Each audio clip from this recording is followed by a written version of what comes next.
In the quaint town of Eldridge, there stood an old Victorian house at the end of a narrow, winding street. Locals whispered about it, claiming it was haunted by the spirits of its former inhabitants. The house had been abandoned for decades, its windows boarded up, and its once vibrant garden overgrown with weeds and thorns. One autumn evening, a curious young woman named Claire decided to explore the old house. She had always been fascinated by ghost stories and the supernatural. Armed with only a flashlight and her courage, she approached the creaking front door, which hung slightly ajar, as if inviting her in.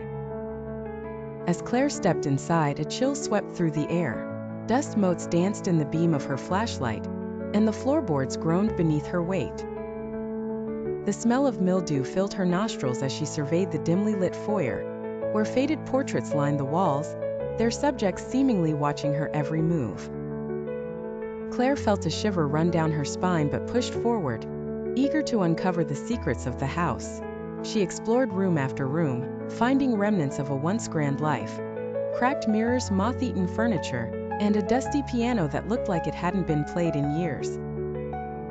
Yet there was something unsettling about the atmosphere, as if the house itself was alive, breathing in tandem with her. In the corner of the parlor, Claire noticed an old diary resting on a table. Its pages were yellowed and brittle, but she could still make out the elegant script. It belonged to a woman named Margaret, who had lived in the house a century ago. As Claire read, she discovered that Margaret had experienced strange occurrences, whispers in the night, objects moving on their own, and a growing sense of dread. The last entry sent a chill through Claire. "I fear I am not alone in this house. Something watches me." Suddenly, Claire heard a faint whisper echoing through the hallways. "Leave, this is not your home." Her heart raced and she called out, "Hello? Is anyone there?" The only response was silence. Determined to uncover the truth, Claire ventured deeper into the house.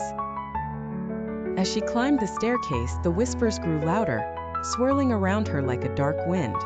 She felt an overwhelming sense of being watched, and her skin prickled with unease.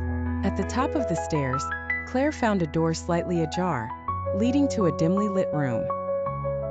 The air felt heavy as she pushed the door open, revealing a nursery filled with old toys and a crib draped in cobwebs. In the corner stood a rocking chair that began to sway gently, as if someone had just gotten up from it. "Who's there?"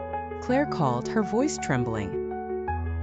The whispering intensified, a cacophony of voices that filled her mind with dread. Leave now." Suddenly, the room grew icy cold, and Claire's breath turned to fog in front of her. In the reflection of a dusty mirror, she saw a shadowy figure standing behind her.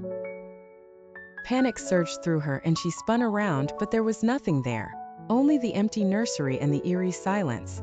With her heart pounding, Claire rushed toward the door, but it slammed shut, trapping her inside.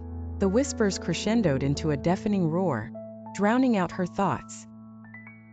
"You shouldn't have come here." The voice was loud and commanding, sending chills down her spine. Desperate, Claire banged on the door, screaming for help, but the house seemed to absorb her cries. In a moment of clarity, she remembered Margaret's diary. The only way to escape was to confront the spirit. "I'm not here to harm you," she shouted, her voice shaky but resolute. "I want to understand. Why are you trapped?"